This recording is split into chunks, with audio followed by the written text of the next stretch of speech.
le mal ne l'emportera pas. Voici une phrase forte, mais le mal, hélas, aujourd'hui, il est présent sur cette planète. Il ne l'emportera pas, mais est-ce qu'il l'emporte parfois ? Ah, il l'emporte parfois, c'est pour ça que le pape va se battre. Le mal ne l'emportera pas. Voilà une belle devise, en tout cas, de l'espérance. Et qui donne un petit peu, j'allais dire, la force de son entrée dans son pontificat. C'est son programme. C'est-à-dire que là où la haine abonde, lui, il croit, comme moi d'ailleurs, et comme vous, que l'amour surabonde. Vous allez me dire, c'est de la folie ou une naïveté. Je ne pense pas que ça soit une naïveté. Je pense que là, il y a une vérité théologique. Et il a dit aussi, bon, il a parlé du désarmement, mais il faut peut-être que nous, on désarme aussi. On arrive avec notre orgueil, avec ce que nous sommes, l'Europe est là, et voilà. Et peut-être que le Seigneur est en train de dire, désarme. Car ça sera dans la fragilité que nous serons forts. Ça, c'est notre ami Saint Paul. Et le pape s'inscrit, heureusement d'ailleurs, dans l'enseignement paulinien. Je trouve que les premiers pas, ou les premières paroles plutôt, c'est d'abord un attachement au Christ, ça ne m'étonne pas venant d'un pape. Je trouve aussi que ce qui est extraordinaire, c'est un spirituel, un augustinien. Et donc, on aura peut-être l'occasion de reparler de Saint-Augustin, mais voilà, il est pasteur d'âme, comme était Saint-Augustin, et grand théologien, parce que c'est un contemplatif. Et la contemplation, c'est vraiment la théologie en acte. C'est-à-dire qu'on contemple et ensuite on écrit, avant même de faire quelque chose de purement intellectuel, que personne ne comprend d'ailleurs. Est-ce une homélie ? Est-ce une homélie ? Moi, ce que je viens de dire, ben oui, c'est un peu une homélie, vous savez bien. Je ne peux pas m'en empêcher. Mais avouez qu'elle est courte. Oui. Ah, merci. Mais elle est excellente. Merci. Si vous me permettez. Des images précisément que nous a donné le Vatican, pour tout vous dire. Les premières images du Vatican juste après l'élection. Donc ces images qui resteront pour la postérité. Est-ce que, je ne sais pas s'il y a du son d'ailleurs, je demande à Marine Lançon. Voilà, c'est intéressant. Donc c'est des images qui ont suivi, qui ont été tournées bien sûr par les caméras du Vatican. Est-ce que c'est la chapelle des larmes dans laquelle... C'était la chapelle Pauline. Hein, la chapelle Pauline. La chambre des larmes. La chambre des larmes est à gauche. Est à gauche quand on contemple la fresque de Michel-Ange, elle est sur la gauche. Donc ces premières images, on peut les revoir d'ailleurs, parce qu'on n'a peut-être pas vu les premières images tellement elles sont fortes, parce que ce sont des moments tout à fait intéressants. Voilà, ce moment-là, je le trouve très très fort avec le tableau de Michel-Ange, le jugement dernier, et ce pape. Alors, je ne sais pas d'ailleurs, je disais tout à l'heure, chacun cherche les indices. Lorsque vous avez vu le camail rouge, Monseigneur Chauvet et Christophe Dickès, lorsque vous avez vu ce camail rouge, lorsque vous avez vu cette étole qui était en rupture avec l'arrivée de François, je ne sais pas si vous avez décodé, trouvé un signe là-dedans, ou est-ce qu'il faut être prudent ? Non, c'est évident. C'est une volonté quand même de récupérer une forme de cérémonial que refusait le pape François, ce qui était son choix. Il y a vraiment 3 surprises. Hein. La première, c'est la rapidité de l'élection. L'élection la plus rapide après Pie XII en 39, 3 tours de scrutin, Benoît XVI, 4 tours de scrutin. Là, on a à nouveau 4 tours de scrutin. Un Américain, vous savez, depuis que l'Amérique domine le monde, c'est-à-dire depuis après la Grande Guerre, on dit qu'il ne faut pas un pape américain. Or, ils ont élu un pape américain, j'y reviendrai. Alors c'est un pape américain, mais alors justement, qui a passé beaucoup de temps au Pérou notamment. Donc c'est ce qu'on appelle pardonnez-moi l'expression, un mouton à 5 pattes. C'est-à-dire que c'est un Américain. Je n'imaginais pas cette comparaison. De parents européens et ayant eu un ministère en Amérique du Sud. Intellectuel, mais en même temps proche des pauvres. Évêque de terrain, mais aussi homme de curie. Et tout cet ensemble fait qu'il a au fond coché toutes les cases d'après les cardinaux. L'âge moyen d'un pape à l'époque contemporaine, c'est 68 ans. Lui, il a 69 ans, ou il va avoir, il est sur le point d'avoir 69 ans. Donc, il est dans cette moyenne. Moi, je retiens surtout que c'est un homme du droit. Il est docteur en droit canon. Qu'est-ce que ça signifie? Le fait d'ailleurs qu'il ait lu son texte, c'est un indicateur. La communication du pape François était très improvisée, complètement même improvisée. Lui, il a souhaité écrire son texte. Je pense que sa communication sera plus maîtrisée. Homme du droit, conciliateur, qui prend en compte toutes les positions et puis ensuite qui décide. Adrien Fontenot, je vous propose de voir les premiers gestes, premiers pas, premiers mots du pape. L'annonce est tombée à 19h13. Habemus Papam. Le cardinal Dominique Mamberti annonce le nom du nouveau pape. Et c'est l'Américain Robert Francis Prévost, 69 ans, qui est élu. Que la paix soit avec vous tous. À toutes les personnes. À toutes les personnes, où qu'elles soient, à tous les peuples, à toute la terre, la paix. Que la paix soit avec vous. Des premiers mots pour la paix, avant une adresse particulière à ses électeurs et son prédécesseur. Je veux également remercier tous mes confrères cardinaux qui m'ont choisi pour être le successeur de Pierre. Permettez-moi de donner cette même bénédiction. Dieu aime tout le monde. Le mal ne prévaudra pas. Nous sommes tous dans les mains de Dieu. Robert Francis Prévost devient le 267e pape de l'histoire, le premier Américain souverain pontife. Son nom désormais, Léon XIV. Aymeric Pourbet est avec nous en direct de Rome et je le remercie une nouvelle fois. Cher Aymeric, il y a eu un moment hier de, comment dire, un moment étonnant où lorsque sur la loggia, le cardinal est arrivé pour donner le nom du pape, personne ne savait qu'il était... Chacun cherchait à savoir de qui on parlait. Il y a eu quelques secondes comme cela où on ne savait pas précisément qui était élu pape. Et puis ce pape qui est, je disais, pape made in USA, pape américain, pour la première fois. Vous avez pu échanger, j'imagine, avec des fidèles depuis hier soir. Comment est perçu, comment est reçu ce pape américain ce matin à Rome ? Oui, bonjour Pascal, effectivement. Alors écoutez, pour l'instant, d'abord, les fidèles, ils sont, comme les journalistes, peut-être un peu moins encore informés et donc ils n'ont pas tout le background, si vous me permettez cette expression anglophone, de circonstances sur le cardinal Prévost, le pape Léon XIV. En revanche, ce qu'ils ont perçu, c'est d'abord une image d'un pape qui incarnait sa fonction, sa charge, notamment par ses habits liturgiques. Vous avez parlé du camail, vous avez parlé de l'étole, qu'il avait repris alors que le pape François ne l'avait pas fait. Qui sont des petits signes, mais des signes importants. Et puis, il y avait ce sourire, il y avait cette discrétion de l'homme qu'il est, mais qui, à la fois, est humble, en tout cas d'après ce qu'on peut percevoir, et en même temps déterminé. Ces mots, il les avait écrits. Il a pris le temps, effectivement, d'écrire un discours qui était relativement long. Un discours aussi très spirituel, dans lequel, effectivement, il parle de la paix, ce sont ses premiers mots, mais aussi, tout de suite après, dans sa deuxième phrase, du Christ ressuscité qui apporte la paix. C'est-à-dire que, voilà, Il a également demandé à la foule, aux fidèles, de prier le « Je vous salue Marie », la prière mariale par excellence, avec lui. Et donc, ces quelques indications donnent déjà une tonalité très spirituelle à ce pontificat qui démarre. On verra ce qu'il en sera par la suite, bien sûr. Mais tout cela, ce sont des images qui ont été perçues positivement par les fidèles. Au-delà de la question de sa nationalité, bien sûr, qui compte et qui va être commentée. Mais en tout cas, les premières indications étaient extrêmement positives.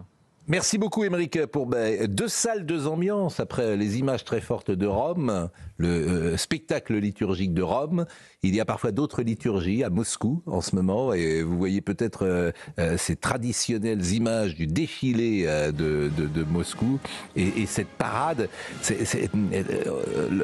les hommes ont besoin de liturgie. Alors elle peut être très différente, bien évidemment, mais ce 9 mai, tel qu'il est organisé à Moscou, est toujours un moment qui, là aussi, peut sidérer, peut fasciner, et ces instants de...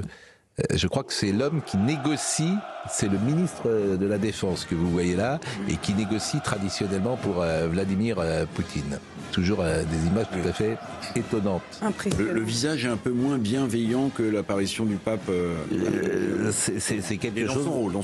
Voilà, c'est quelque chose de parfaitement. Le président chinois est présent, ce qui est très drôle. Tout à l'heure, on a vu la poignée de main entre Vladimir Poutine et Xi Jinping, qui est évidemment lourde de sens. Oh là oui. Mais donc, effectivement... D'un côté la paix et de l'autre côté c'est une démonstration de force qui est assez redoutable. Et puis lorsque l'on voit la chorégraphie, les têtes qui se tournent de manière millimétrée, c'est impressionnant. Non mais c'est pour ça que ces deux images en fait se superposent. Monseigneur Chauvet, je ne sais pas comment...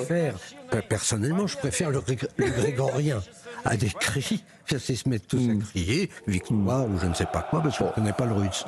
Mais c'est une religion, le communisme était une religion. C'est une religion, mais oui. Et je préfère la douceur. Ce qui est fou, c'est qu'on a complètement oublié de célébrer le 9 mai la fête de l'Europe, avec la commémoration de la déclaration Schuman, qui est passée complètement sous les radars. Complètement. Mais d'ailleurs, je crois que Schuman, l'Église, est allée vers lui et ne l'a pas béatifié, mais en tout cas... Attendez, il faut du temps, vous savez. Oui, non mais... On a les paroles de la vie éternelle. Ouais.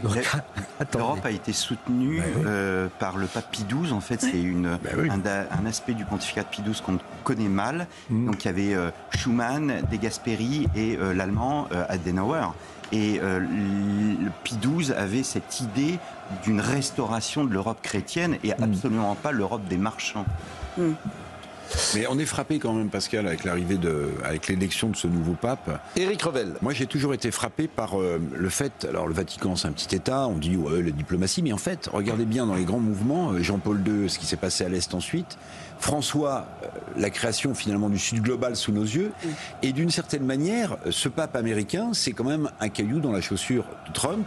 Au moment où Trump est l'homme le plus puissant du monde et où il peut interroger ou faire peur à d'autres. Et ça me frappe, comme si l'Église jouait les contrebalanciers ou les prédécesseurs d'une histoire en marche. Je ne sais pas ce que vous en pensez, Monseigneur, mais ça m'a toujours frappé. Oui, il y a une dimension, en tout cas géopolitique, qui est intéressante. Oui, se dire pourquoi l'Esprit Saint, allez, moi j'aime l'Esprit Saint, parce qu'il faut le mettre un peu quand même. Pourquoi l'Esprit Saint est en train de basculer. Moi je voudrais voir la tête du président Trump quand il va rencontrer le pape. Mais je ne serai pas là, malheureusement. Mais ça sera intéressant. Parce que... Si j'étais provocateur, je dirais qu'il s'en fiche peut-être un peu, tel que je peux connaître Donald Trump, mais il s'en fiche peut-être pas tant que ça non plus. Non, mais il a...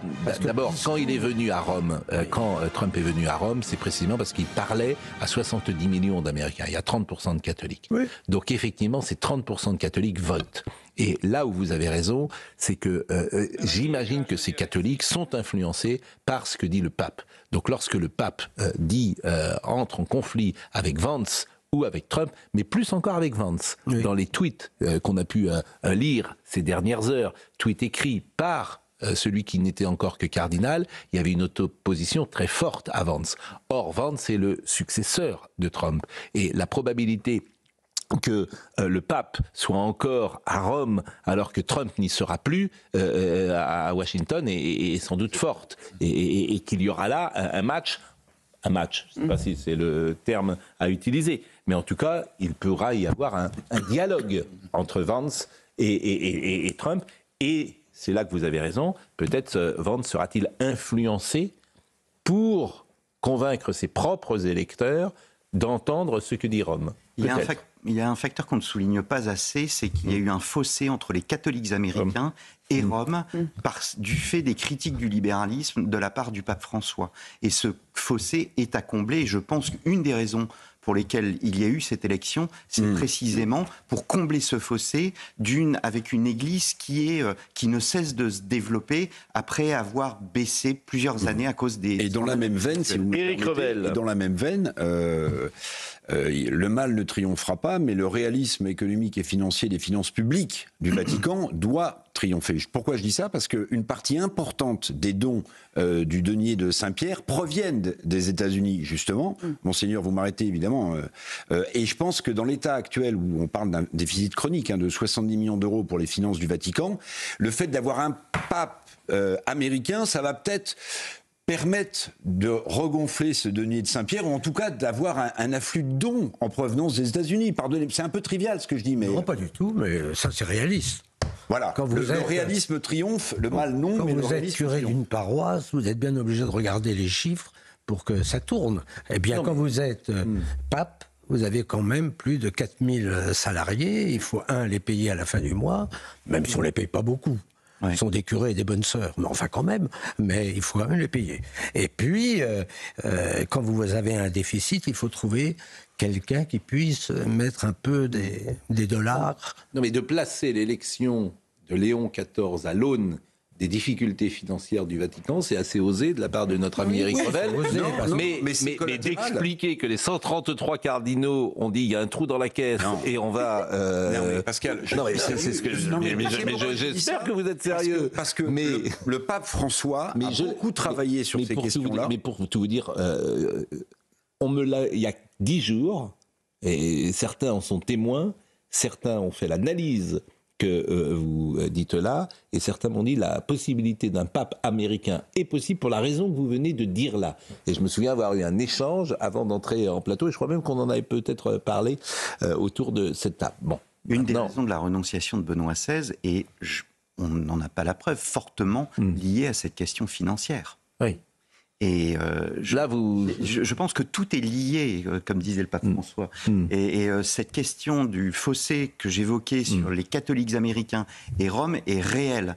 Et la question financière a été une des conséquences de ce fossé. Et donc il s'agit de le combler. Et je suis persuadé que ça a été un des éléments ou une des cases à cocher et que c'était une bonne case en tous les cas pour le futur. Ce qui sera intéressant évidemment, c'est de savoir quels sont les autres noms qui ont été cités. Ça, vous ne le saurez pas. Mais bien sûr que si. Et s'il y en a un qui le dit, il est excommunié. Oui, écoutez, vous n'avez pas peur, vous. D'être excommunié, non, pas vraiment. Mais voilà, mais que voulez-vous que je vous dise? Donc, on sait toujours tout, Monseigneur Chauvel. Mais je sais bien, il y aura toujours. Parce que les hommes parlent. Oui, vous leur a perdu un peu la tête et donc il n'oubliera pas. On sait tout des conclaves du XXe siècle. On sait tout des conclaves. Sauf celui, parce que la règle du secret, c'est vraiment Saint-Pédis au début du XXe siècle. Oui. Donc celui de 1914, Benoît XV, on ne sait rien. Celui de 1922, beaucoup, pas énormément, mais après, on sait davantage. Mais par exemple... Mais en fait, si vous voulez, qu'est-ce qui s'est passé? Pour le pape François 4 tours, oui, pour le pape François. On sait tout.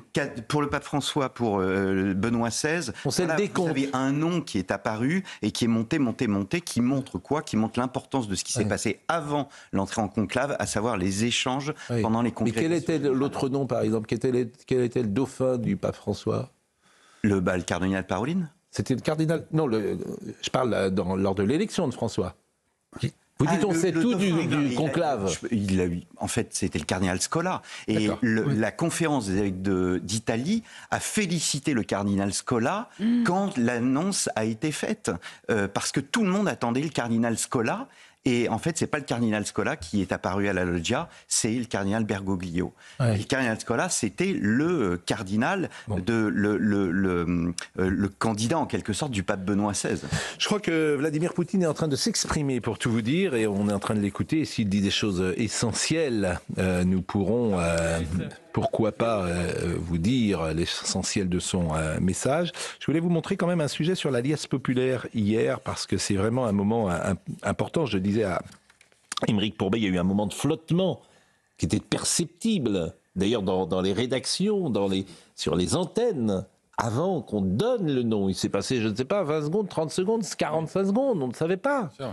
Oui, c'était un moment un peu d'hésitation. Mais bien sûr. On était en train de dire quel est le nom du pape. Voilà. De flottement.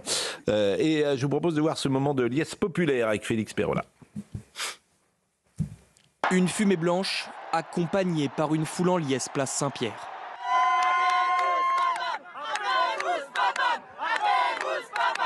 Rapidement après l'apparition de la fumée, les fidèles se sont réunis devant le balcon de la basilique. On était à 30 minutes, on était dans le quartier juste, pas très loin, et on a eu envie de venir partager ça ici avec tout le monde du coup. Le nouveau pape élu apparaît, accueilli sous un tonnerre de cris et d'applaudissements.